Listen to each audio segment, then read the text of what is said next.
सभी स्टूडेंट को मेरी तरफ से प्यार भरा और दिल से नमस्कार। एक बार सभी साथ में जुड़ेंगे, लाइक करेंगे, शेयर करेंगे इस क्लास को और कमेंट करेंगे कितने क्वेश्चन आप सही करते हो।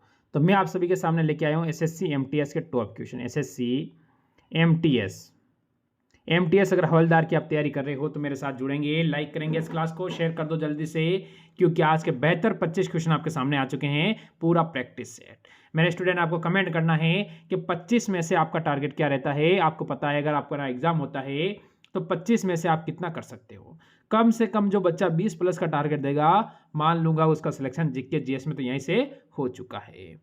तो पहला क्वेश्चन देखो क्या कहता है। महान शहीद भगत सिंह और सुखदेव राजगुरु को जब फांसी दी गई तो भारत का वायसराय कौन था। ये ध्यान रखना, भगत सिंह, सुखदेव और राजगुरु को जब फांसी दी गई थी उस समय भारत का वायसराय कौन था।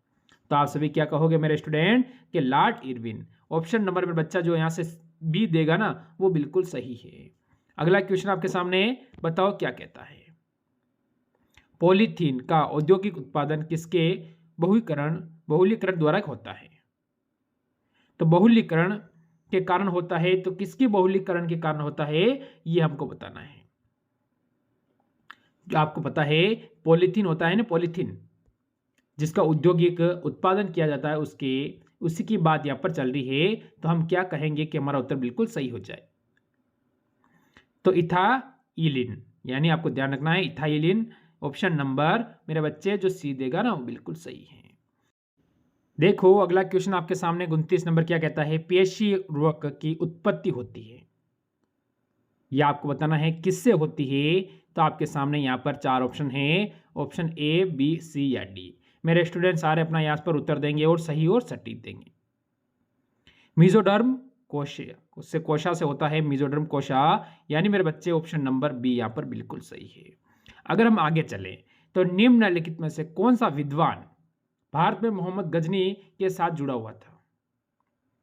विद्वान था गजनी, आप जानते हो, जिसने भारत पर 17 बार क्या किया था, आक्रमण।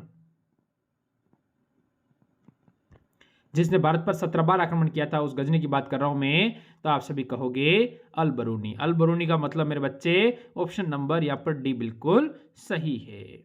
आगे बढ़ो। कार्बनिक पदार्थों से सड़कें पर जो मार्शी गैस उत्पन्न होती है और अधिकांश कोयला खदानों में पाई जाती हैं, उस गैस का नाम क्या है। ये आपसे पूछ रहा है उस गैस का नाम क्या रहेगा। क्या इथेन है, मीथेन है, कार्बन डाइऑक्साइड है, कार्बन मोनोऑक्साइड है। यानी बच्चा ऑप्शन ए दोगे कि बी या सी और डी बताएंगे। 4 ऑप्शन आपके सामने हैं, यहां से हमारा उत्तर क्या बनेगा। तो सभी बच्चे कहेंगे सर मिथेन। ऑप्शन नंबर यहां से बी बच्चे बिल्कुल सही है। आगे बढ़ो। देखो मुद्रास्फीति के कारण सबसे अधिक हानि होती है, किसको होती है ये आपको बताना है। तो जैसे हानि की पूछिए, क्या व्यापारी वर्ग को होती है, लेनदार को होती है, देनदार को होती है, या ये सभी को हानि हो जाती है। हम क्या कहें कि हानि किसको होती है। तो हम मेरे स्टूडेंट कहेंगे लेनदार। लेनदार का मतलब मेरे बच्चे ऑप्शन बी बिल्कुल सही है। आगे बढ़ो। संसद की संयुक्त बैठक की अध्यक्षता कौन करता है। जब संसद की संयुक्त बैठक होती है, यानी जो सभी बैठते हैं, उस समय उसकी अध्यक्षता कौन करता है। प्रधानमंत्री करता है, राष्ट्रपति करता है, लोकसभा का अध्यक्ष करता है, या मुख्यमंत्री करता है।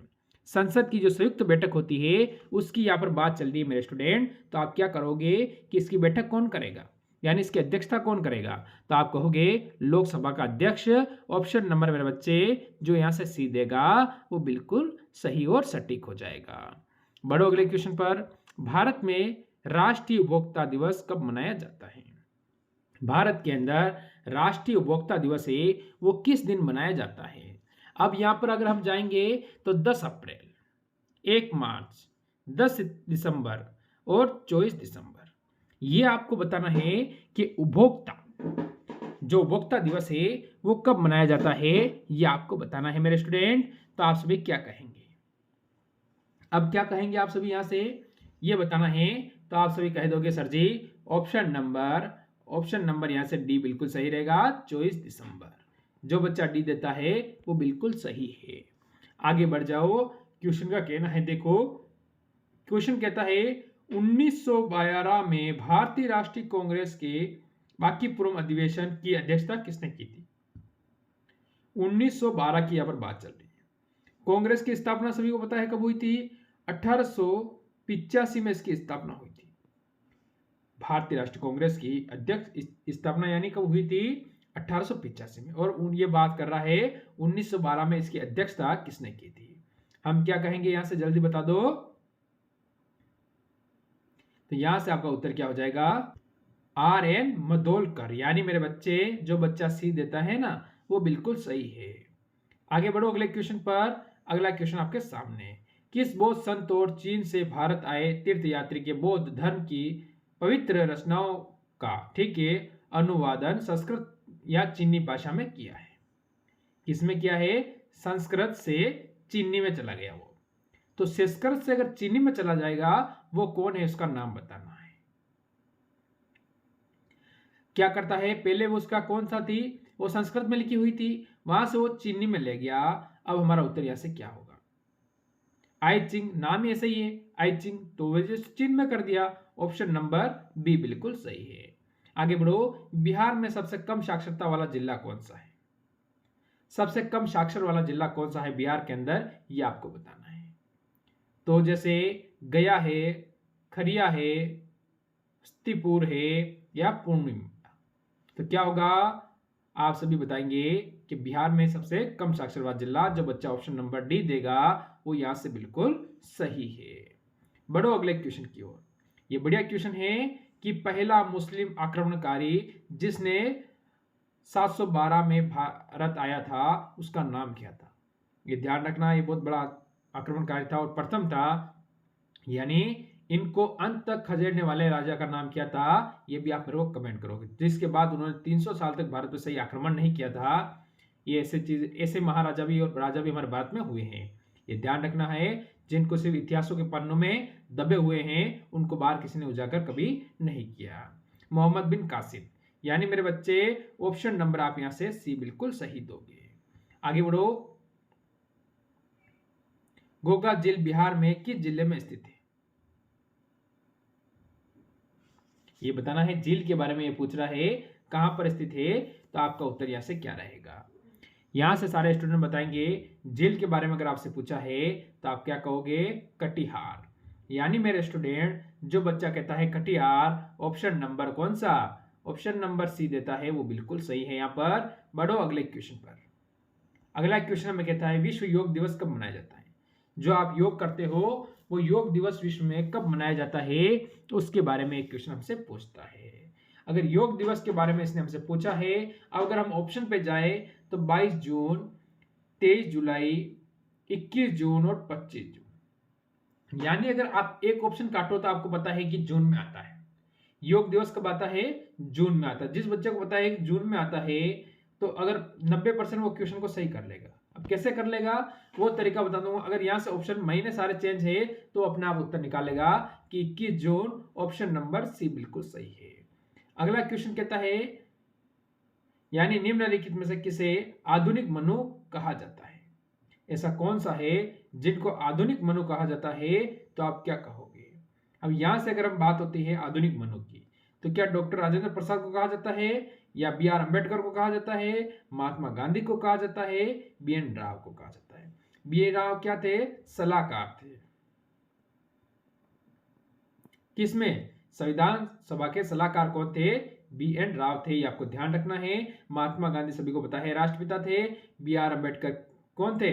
कानून मंत्री थे। डॉक्टर राजेंद्र प्रसाद भारत के राष्ट्रपति थे। क्योंकि कई बार मैं बता चुका हूं उनके बारे में, तो बार बार लिख के बताने की मेरे हिसाब से आपको जरूरत नहीं रहेगी। पर अपना उत्तर होगा option number B, BR Ambedkar, यानी भीमराव अम्बेडकर। आगे बढ़ो, बिहार का शोक निम्नलिखित से किसे कहा जाता है? ये बहुत इंपॉर्टेंट क्वेश्चन है और पूछा जाता है क्योंकि इस नदी के कारण बिहार में कई बार हमेशा बाढ़ आती रहती है। इसीलिए से बिहार का शोक किसे कहा जाता है, झारखंड का शोक किसे कहा जाता है, इन नदियों के बारे में आपको जानकारी होनी चाहिए। तो इसने कहा है कि भाई बिहार का शोक किसे कहते हैं? बागमती को कहते हैं, कोसी को कहते हैं, सोन को कहते हैं, या गंडक को कहते हैं? तो बिहार के शोक के बारे में अगर मेरे स्टूडेंट बात हुई है तो हम सभी कह देंगे बिल्कुल मेरे स्टूडेंट, बिहार का शोक हम कहते हैं कोशिको। ऑप्शन नंबर बच्चा बी बिल्कुल सही है। अगले क्वेश्चन का उत्तर दो। राज्य लोक सेवा आयोग के सदस्यों की नियुक्ति कौन करता है? राज्य में लोक सेवा आयोग के जो सदस्य होते हैं उनकी नियुक्ति किसके द्वारा की जाती है? भारत राष्ट्रपति द्वारा, राज्यपाल द्वारा, प्रधानमंत्री द्वारा, मुख्यमंत्री द्वारा। ये आपको ध्यान रखना है। यहां से अगर आप उत्तर जाओगे मेरे स्टूडेंट तो आप किन से ऑप्शन की ओर जाओगे जो आपको लगता है कि वो बिल्कुल सही है? तो मेरे बच्चे आप सभी कहोगे सर जी यहां से होगा राज्यपाल, यानी जो बच्चा सी देता है वो बिल्कुल सही है। आगे बढ़ो। पाषाण युग में काटने के लिए सामान्यतः प्रयुक्त उपकरण को क्या कहा जाता था? पाषाण युग में काटने के लिए, जैसे आप काटने के लिए जरूरी थोड़ी है कि उसे कुल्हाड़ी से ही काटोगे, चाकू से ही काटोगे, कैंची से काटोगे, गेंडासा से काटोगे। अब बताओ उस समय उसे कहा क्या जाता था, उसका नाम क्या था, यह चीज आपको बताना है। अगर इसने आपसे नाम पूछा है, पहली चीज आप ये गौर करो, इसने आपसे नाम पूछा है तो नाम क्या होगा? गेंडासा। यानी ऑप्शन नंबर मेरे बच्चे यहां से जो बच्चा ए देगा वो बिल्कुल सही है। अगला क्वेश्चन, मनुष्य में पाचन का अधिकांश भाग किस अंग से संपन्न होता है? मनुष्य में पाचन का अधिकांश भाग किस अंग से संपन्न होता है? तो आप क्या कहोगे? क्या छोटी आंत से होता है, आमाशय से होता है, आखिरकार किससे होता है? पेंक्रियास या बड़ी आंत? बताओ यहां से मेरे स्टूडेंट आप सभी का उत्तर क्या है जो बिल्कुल सही रहेगा? पाचन की अगर बात चली है मेरे स्टूडेंट आप कहोगे छोटी आंत, यानी मेरे बच्चे ऑप्शन नंबर ए बिल्कुल सही है। आगे बढ़ो अगले क्वेश्चन पर। भारत का देशांतरी विस्तार है, भारत का जो देशांतरी विस्तार है वो कितना है उसके बारे में हमको इस क्वेश्चन में बताना है। तो हम कह सकते हैं 68 डिग्री 7 पूर्व से 97 डिग्री क्या होगा 95 पश्चिम तक होगा, 69 डिग्री 4 पूर्व से 95 डिग्री 25 या 68 डिग्री 7 से पूर्व से 96 डिग्री 30 पश्चिम तक, या आपसे कहोगे 68 डिग्री 7 से पूर्व से 97.25 पूर्व तक। तो पूर्व से पूर्व यानी मेरे बच्चे ऑप्शन नंबर डी बिल्कुल सही है। आगे बढ़ो। क्या कहता है? संयुक्त राष्ट्र संघ में किस वर्ष उपभोक्ता और अधिकारों एवं सुरक्षा के लिए सिद्धांत निर्धारित किए गए? यानी अधिकार सुरक्षा के लिए सिद्धांत जो निर्धारित किए गए उसके बारे में हमसे पूछ रहा है। अब मेरे स्टूडेंट आप यहां से उत्तर दे सकते हो 1985, 1990, 2005 और 2010। बताओ आप सभी का टारगेट यहां पर क्या रहेगा और सही और सटीक उत्तर आपको बताना है।